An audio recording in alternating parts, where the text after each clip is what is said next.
Hey guys, as you can tell by the name of this video, hopefully if I remembered to name it something interesting, this is not a Let's Play. This is going to be my developer diary for the mod that I'm making right now. I'm calling it like, I don't know. I'm going between one mod and OneCraft, so I might call it like the OneCraft developer diary ramble fest or something like that, but I'll decide by the time I title the video. Anyway, the idea here is that it's going to just be a developer diary of me doing this until I quit out of frustration, rage quit on modding.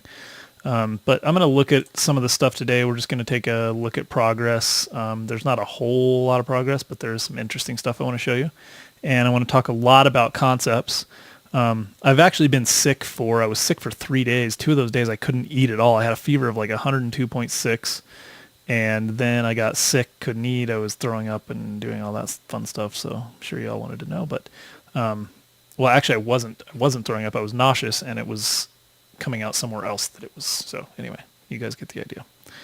I should probably edit that out. Anyway, the point is that I was not feeling well, couldn't eat, and now I'm just finally kind of back to where I can do some stuff. But I did do a little bit of work. I've learned some things, and what I've been spending time doing is basically the things that I need to kind of learn and figure out.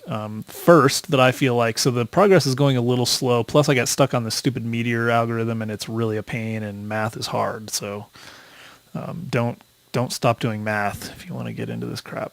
But, yeah, so I'm just going to hop right in. We'll do a lot of talking, but so I've been working on the concepts here. You'll see a lot of different new blocks, like this meteor strike. You'll see my meteor's a little different. Right now I can just point and throw it at something I wanted to change just so I don't have to like have it do a random strike out of the sky and then go chase it down. But this is a really good strike to describe some of the things that are going on, and then I'll go do a few more just to play with. But this one's interesting because it shows all of my new blocks and all the things I'm thinking, which will kind of help with some of the concepts. If this crashes, I will probably just leave the crazy. It looks like it might be getting close to crashing now. We'll see. I've been having trouble with Fraps crashing, and so we'll see what happens. But if it crashes, I'll probably just splice in new video, and there might be some weird frames, but don't hate me. Anyway, so this meteor strike did a couple of things. You can tell now that it's very contextual. Man, it's so weird. I wonder if I should start a new world if I've got too much weirdness going on. Seems okay. I don't know. Anyway, this is one of my contextual strikes now. Is it knows where it's at and what blocks it's replacing or sitting on. And so when a meteor strike occurs, it's going to do a few things. It's going to turn sand into this, which is impure glass. That was actually one of the things that took me a while to figure out how to do. Impure glass. They actually don't look transparent here or semi-transparent. Actually, a transparent block is easy. Ice doesn't look transparent either, yeah. A transparent block is easy, and really so is a semi-transparent block, except that there was a setting that I wasn't aware of that I had to like guess at forever. It was one stupid thing, because these would either be, I would just have like a normal transparent block where you just have nothing in certain areas, and that's what a glass block looks like, right? And then this one is supposed to be kind of shaded like a ice block, so I had to figure that out, but I finally did. And so this is what's called impure glass, and we'll talk about the game mechanic for that in a little bit. I don't have much of this implemented. A lot of it's just ideas, but there's some things coming pretty quick, I think. And then this is the meteorite ore. That's just a different texture. In fact, I just stole this texture and kind of messed with it in paint.net, or yeah, paint.net. I'm not using Photoshop, so I'm trying to do it without it. But this is skarn, and this is really a copper ore. And I'll talk about that. And I don't know why in the world no one does a copper ore with this green copperish. That's what copper looks like in its like raw ore form most of the time, or at least that's what I was always used to seeing it as a kid and when I looked it up. So I messed with that, and I'm making it kind of a darker stone look because it's been, come from outer space, which I'll talk about that too. I'm not sure if I'm going to stick with that entirely. I am going to stick with the event-driven terrain generation stuff, or ore generation. But anyway, you'll notice that stayed. I'm not destructing ores or destroying ores. There's another, this right here, that's quartzite, which is what sandstone will turn into when it gets hit. So there was sandstone there. And I think that's all right here. The other thing that would occur, so the rock is what turns into this skarn. So strikes will determine. What in the world? That scared me to death. Why are you people? What? Okay, whatever. Let's get away from me. That really did scare me. Yeah. So rock is what will turn into that. So where things strike will determine whether you get the certain things. If there's no rock around, then you're not going to get any of that. Like if you, this isn't a good example because, stop it. Like maybe right here. Yeah, so like if you get a strike here, you're going to get one of those. And these are still happening randomly. Those are happening, those are supposed to basically be like shards of the actual. So these things are like transformed by the heat and the pressure of the explosion. These are just supposed to be like meteorite chunks. And so those are randomly placed. And, oh, there's even some dirt. So I got a piece of dirt down there. And yeah, so those are just randomly placed. I'm going to actually make it a lot less likely that those occur. I'm going to make it like 2% chance. Because you can see there's like many depths to this. I spent a lot of stinking time on this algorithm, and I still haven't got it. It's really, really random and ghetto. But it's much better than it was. It produces a decent looking crater. I mean, I went through some pretty bad iterations, like that's one and all this stuff. This is back when I didn't have the other blocks. And this is where I was doing deep ones and whatever. So, and there is actually a texture for, well, you saw the grass, which is just the scorched earth. There's a texture for gravel I wanted to show you. Well, I guess I could just put it down. So that is, I think I called it dark gravel or gravel. What did I call it? Scorched gravel? Ah, crap. I don't remember what I called it. Let's see if I can just find it. I think it would be kind of towards the bottom-ish, no? Well, this is a waste of time. Anyway, it's a dark, kind of ugly looking. Well, it's not actually, I think it's really cool looking, but it's a dark gravel.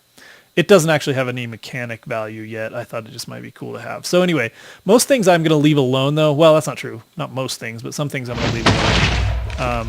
Things like...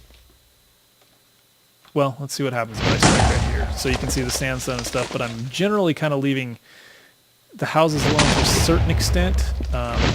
Although, yeah, I mean, if you hit it right on the side like that, it's going to basically do that because those are different kinds of sandstone. So regular sandstone's got a chance of getting messed up. But it's really just going to replace things in general in this case. Yeah, you can kind of see what happened here on the roof. I mean, I have it'll be a little destructive, and this is not a good example actually. But like if you built your house out of cobblestone or bricks or something like that, I'm not going to destroy those. I'm trying to strike a balance between and and I want it to be rare enough that it won't be that big of a deal. And I don't know. I'm not 100% sure how I'm going to use this. I might switch over to a different type of mechanic for ore generation that's event-based. But anyway, so you guys get the idea. I mean, there's some different blocks now. I worked on this or this strike, and it's more interesting. I'm doing okay in the water, although it needs some work. I can't get very deep, and I'm not sure why. I got some work to do to get deeper strikes, because I would like to be able to get strikes in really deep ocean, and then you'd have to like go down for them.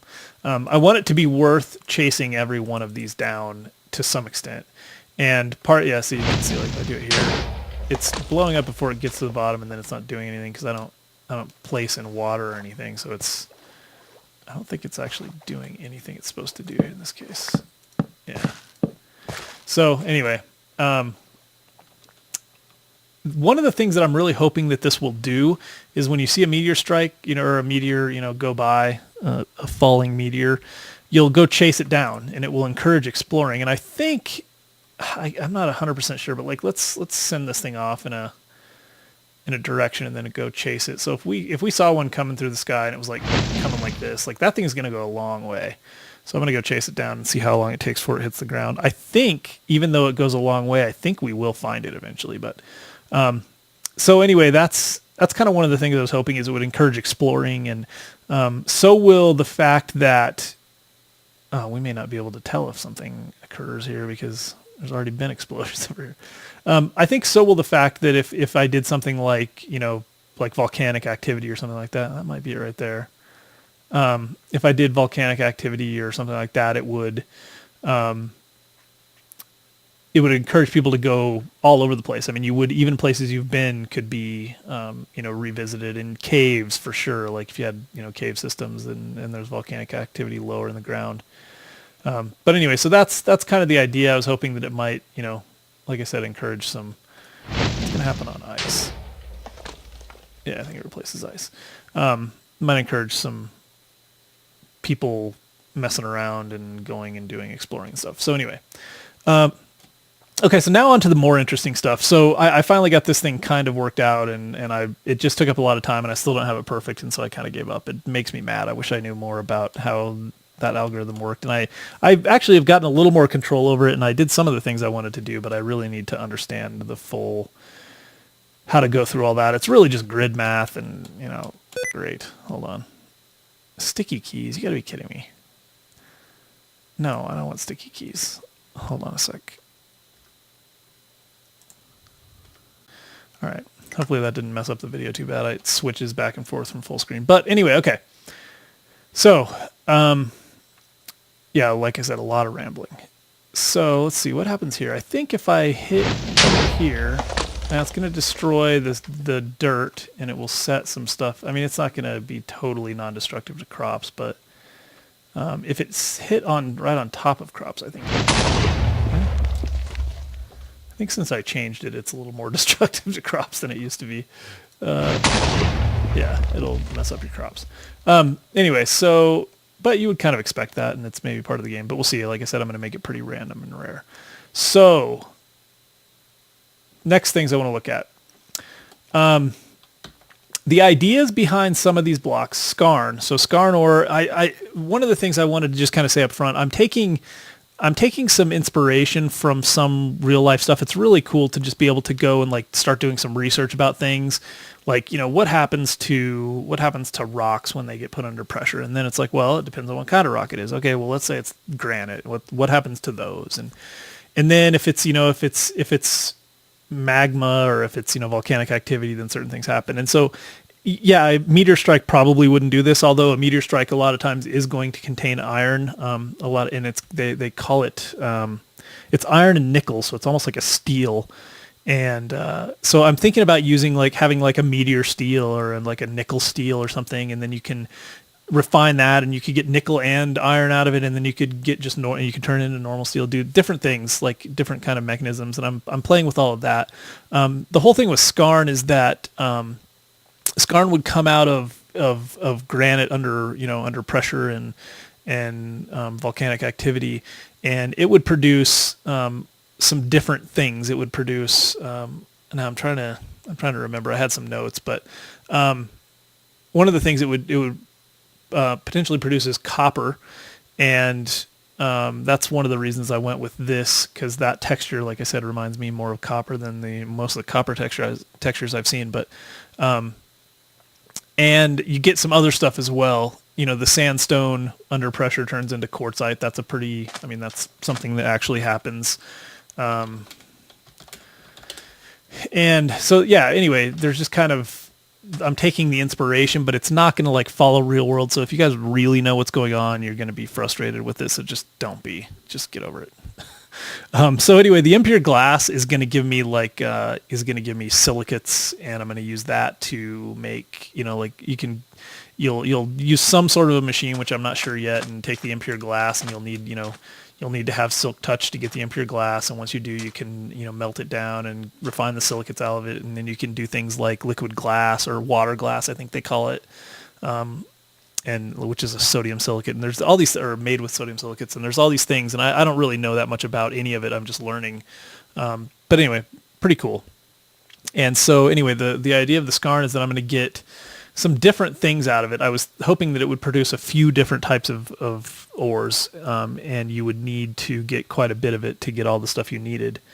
So anyway, I'm still working all that out, but That's kind of what I'm thinking. And then one of the other things that I was really thinking is that I'm going to go with kind of a componentized machine system. And this is where I'm really excited right now. I've been spending some of my time. So this thing right here is called actually it's not a hand crusher anymore. It's a rock crusher, but I just didn't change the text. It's going to be called the rock crusher. And the way this is going to work is that you're going to have blocks, and it won't be a block. It'll be more of like a model, but I have to figure that's the next thing I got to work on is how to get something that's like I don't know, more like a model of something and not just a crazy looking block, like something that has some shape to it. But for now it's just a block, and I'm messing with sides and things like that. So anyway, that's a rock crusher. And the idea for these componentized machines, I want to try to kind of make a tech tree that you will evolve with, and some of the things that you keep around will stay, and some of the upgrades will be compatible with some machines. But then, eventually you'll have to get additional you'll have to upgrade your machine to work with new pieces. And one example of that I was thinking is, and I need a visual aid for this. I don't have one, but the old rock crushers were like they kind of just would, I don't know, have a wheel that turns, and then they would have wedges or whatever that as the wheel turned, it would just like crush the rocks up and spit them out the bottom, and it would have this big kind of hand crank wheel that you could put on it, and then you could also, when they got a little more sophisticated, they figured out that you could take some sort of an engine. Like, I mean, you've seen those funny like videos of people riding bicycles that crank, like the back tire cranks a belt, and there's like a belt driven wheel on something, and that, turns something, or they would like use horses and donkeys or whatever to spin the wheels, and, like yoke them up to a giant wheel with the spokes, and they would walk around in circles and, whatever. So different things that you would do. And then eventually you could get a steam engine that would turn a crankshaft, and you could hook that up to the belt, right? So what I'm thinking is that I'm going to make these machines modular so that you would have to have, like, this would be the machine, right? And it would do nothing. And then you would have to put next to it, oops, I hate doing that. You'd have to put next to it, like, let's say that is a wheel. So you have no power to it when you put it down at first, right? So you have to build some sort of a wheel that you would put onto it. So you build a crankshaft or a crank wheel, and that would be a hand crank to start with. And so you could build that, and then you would, let's say you would start like, right clicking the thing, and anyway, you'd go like that. You'd right click on it, and that would like hand crank it, and you would literally have to hand crank it to crush your rocks. And this rock crusher thing would be the equivalent of like, I'm thinking that you'll get certain types of things out of it, like kind of like what you do with pulverized iron or pulverized gold or whatever out of like the macerator and things like that. But you'll get, a few different types of whatever. It depends on what you put into it. If you put the skarn in, you might get like some copper and some other stuff, kind of like more like the pulverizer in thermal expansion, which I really like their ideas. So you might get one or two things, or maybe even like three things, and you might have to really get a bunch of it to get all of them. And then you may use those in different recipes for different machines to get different things, so that you could, with just a few different types of ores and blocks, you could make a bunch of different things depending on the recipes that you have, which isn't a new concept. But anyway, the idea is that you would have these, more important, these modular machines. And so you have to hand crank this thing, and that's kind of lame, but in some ways it may be the only way that you can smelt skarn. Or maybe if you smelt skarn in a furnace, you would get just straight copper. But if you do it this way, you get the copper and all of the other stuff out of it. And anyway, it would be an incentive to do that. And then let's say the next thing you want to do is you're sick of hand cranking this thing. You want to hook it up to something else. So like the next tech level may be that you get a steam engine, right? So you put a steam engine over here, and that thing like starts cranking away, and it sets up a belt-driven system to where, imagine these blocks are models, so they're not just blocks. They'll have, like imagine a belt between these two.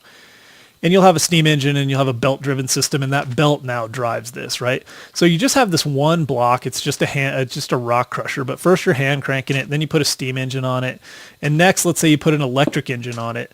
The problem with an electric engine, you put that down, and everything, as you go, it gets faster and faster and more efficient. But now you got an electric engine, and the electric engine will potentially overload this wheel. Maybe it was a wooden wheel, so maybe you got to upgrade the wheel to a steel wheel or something like that. I don't know. Just like I said, totally thinking. But you're upgrading parts, right? You upgrade the drive shaft and wheel to a better wheel to handle the integration between the electric engine and the other engine. And once you get up to a steam engine, maybe you can hook it up to two machines so it can drive, belt-driven system here, and you might have to create a steam engine with one of the drive shafts that'll hold two belts, and so you can have one coming out the other side with another rock crusher or a different machine that needs a belt-driven system, right?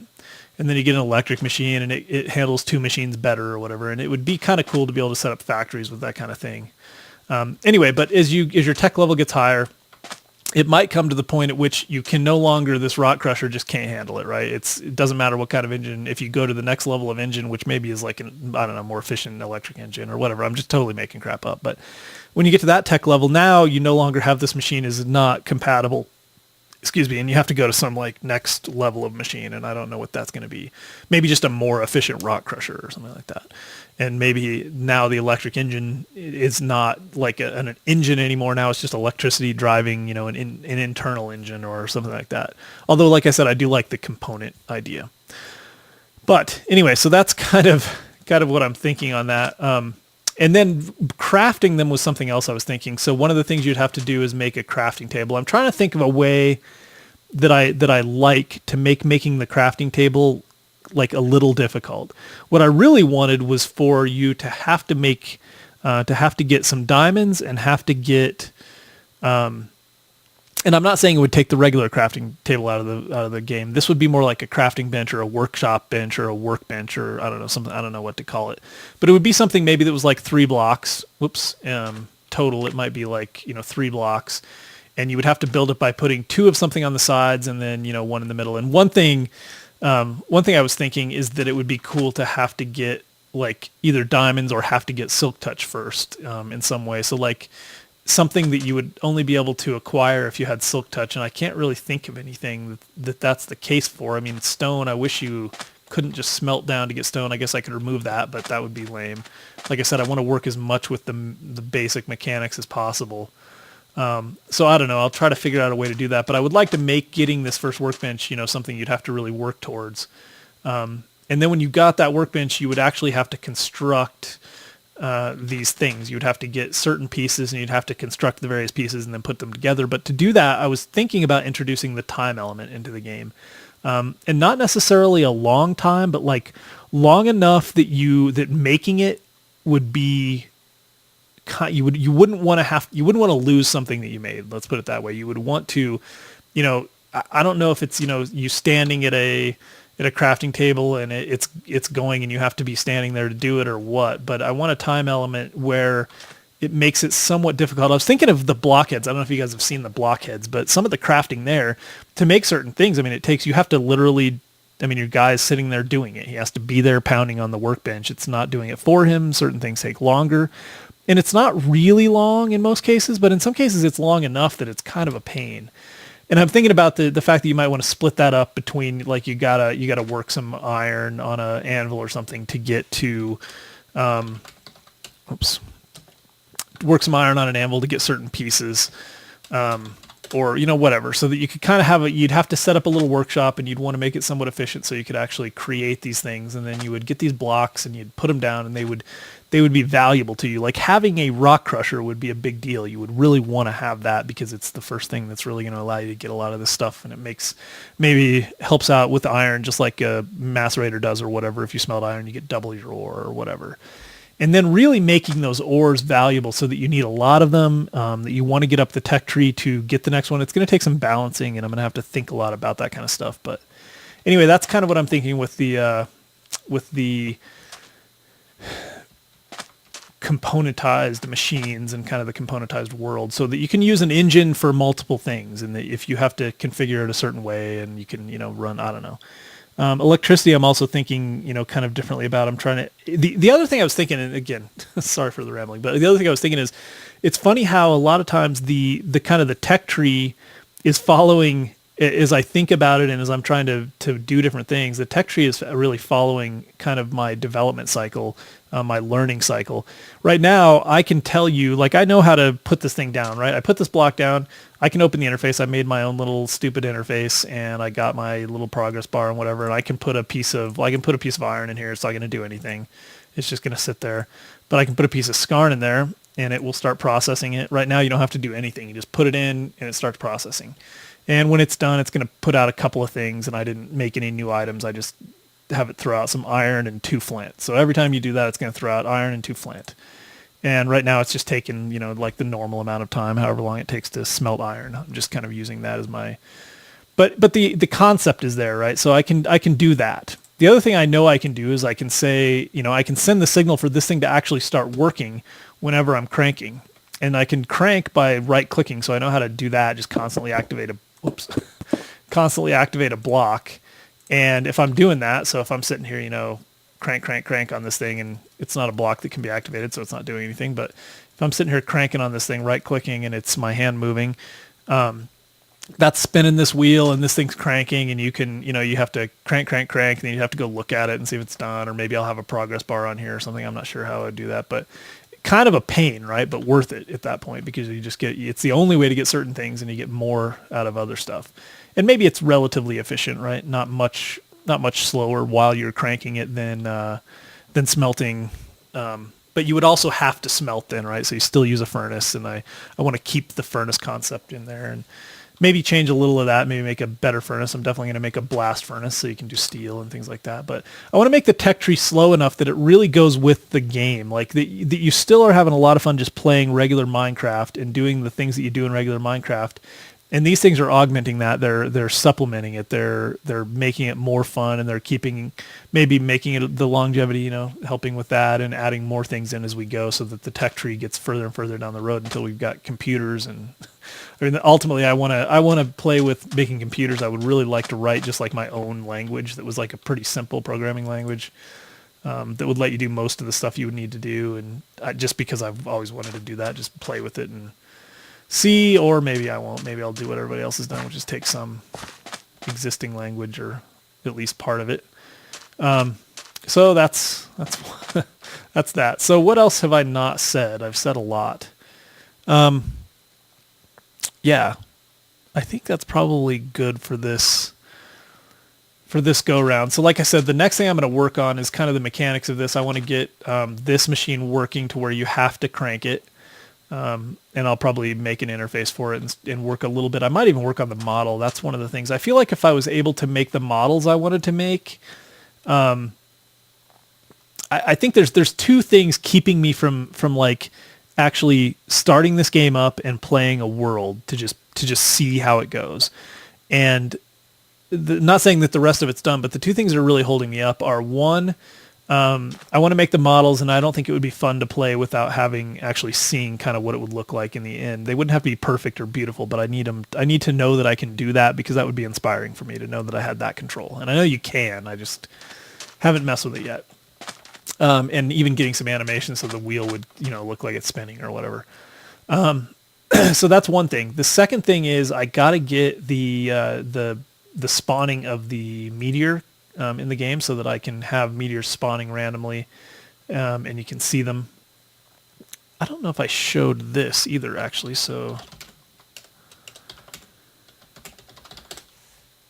I think this will be cool. All of these meteorite ores now give off like a glowstone type glow. It's a little less than glowstone, but it's kind of cool looking, especially in the water. It's kind of cool. There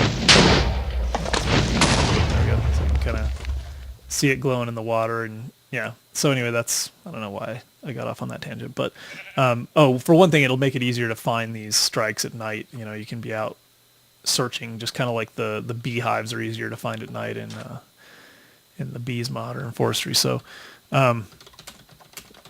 yeah, so anyway, that's one of the things I need. I need random meteors that I'm gonna randomize an angle somewhere between probably like 100 and 140 degrees or something, and they will always start behind the player and go in front of them, and they'll start either off to the left or right a little bit, so that the player will have a really good chance of seeing it, and we'll hear it as it goes. I'm going to kind of keep that sound for now.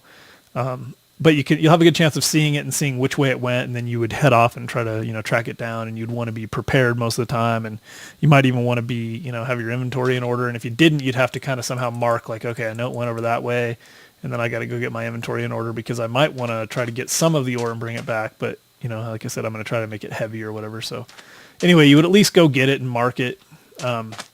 I'm thinking the two mods that I definitely want to try to be compatible with, and I don't even know what it takes to be compatible with mods really at this point, but one would be Ray's Minimap, because I think it's important that's something that I think is not a cheap tech. I want to be somewhere in between like terraformacraft and like industrial craft. I don't want to jump straight to like making a generator and then a macerator, but I want to be somewhere in between that and terraformacraft, where you're starting with, with a flint tool beating stone. You know what I mean? Like, so I want it to still be fun. I want to still be Minecraft. And I love terraformacraft. I'm not saying it's not fun. You guys know how much I love it, but I want it to still be just kind of like, not super, super difficult, but, at the same time, not just jumping straight to computers and plopping down a turtle that does whatever we want for you. So, more of a progression. So anyway, you'll want to get the ores. So I kind of forgot what I was saying, but yeah. So we're getting there, and those two things I think are the random generation, or like the random spawning of the meteor. I think I can handle that. That's not a big deal. I just have to. In fact, I don't think it's a big deal at all. I think I just need to figure out kind of how to do that, and I got another algorithm I got to deal with, which is getting my angle of entry and all that stuff on that thing down right. So that's one. The other one is the models. And I think other than that, I can get the items, and I can get I can get the ores and whatnot, and I can get some items that I can make with it and make it worth getting there. I could even, I could probably even think a little bit more about the whole idea of, the carbon steel, which I was trying to work towards, that you would somehow have to get the carbon steel to even be able to mine some of this. Like, you wouldn't even be able to mine the meteorite fragments until you got to that level. So you might come and mine a meteor strike for the skarn and some other stuff, so that you can make some machines, and you could get onto the level where you can make the carbon steel. And then once you get the carbon steel, then you're coming back to meteor strikes and you're remining those. And so you'd want to be able to mark them, and hopefully there's not very many of them, but I really got to play with how that feels. I mean, if I started playing the game and it was 5 hours before I saw a meteor, I think that would be reasonable, maybe even more. Maybe it needs to be like 10 hours. You don't want to see one very often. And when you do, you want to have to go track it down, because you don't know when the next time you're going to see one is. And you got to hope that it hits somewhere, good. And that will also encourage, you'll want to go do some exploring and find a desert, because you're going to want to have a high probability of, getting a strike in a desert, so you can get some of the different types of things. So I don't know, maybe 10 hours is too much. Maybe, once every 5 hours or so you might see a meteor, and then 1 out of 2 times you'll actually find it, or something like that. It's hard to say, but anyway. So I hope it's coming across that I'm not just crazy.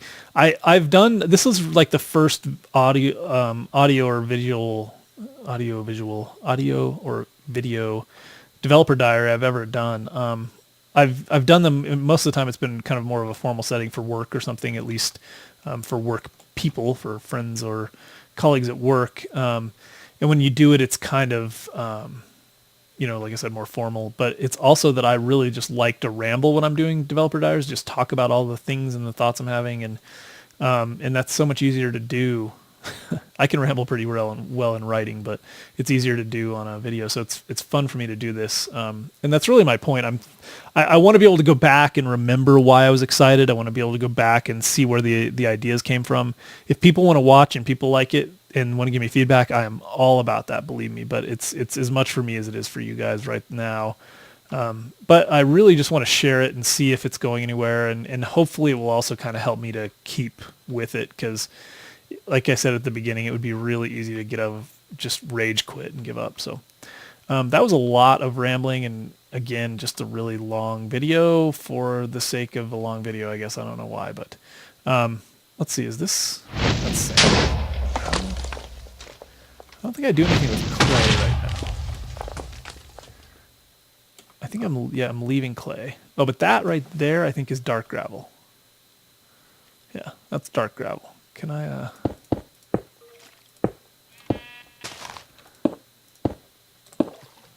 nope, that's scarn. Never mind. Anyway, dark gravel somewhere. Yeah. So anyway, thanks for sticking with me. I can't think of anything else I wanted to say right now, so I will come back before too long. But yeah, we're getting some ideas. I'm starting to get in some flow. I could definitely use some help with really good tutorials, like doing more advanced things. It was even hard to find. I ended up not really doing any. That's not fair. I kind of looked at some tutorials for the idea of an advanced furnace, but there was so many things left out, and it's a really a more difficult thing, getting all the progress bar updating and server side, client side stuff with this. It's just different. It's a little more difficult. I ended up having to rewrite some code. That was really my first major win. I just decided how I wanted to deal with the multiple item recipes. I didn't use the meta recipes or anything that they had. I just wrote my own, and that was cool to realize that there's certain places where I can just do whatever I want. I can just be creative in my programming. So that was fun. And then yeah, so that's something I could use help with. If you guys know of really good tutorials, or if you guys are really good at this stuff yourself, and you want to help and give me a Skype or something that I can just ping people with questions, I would appreciate that. But anyway, thanks for watching, guys. I'm sorry for the long video. I have no idea how long it is, although I know it's really long. So I hope you enjoyed it, and I hope that you guys leave me comments and feedback. And I know that I'm just going to have a few loyal followers that were willing to watch, but I appreciate it anyway. So thanks, guys. I'll talk to you next time. Hopefully it won't be as long this time, but we'll see. Later.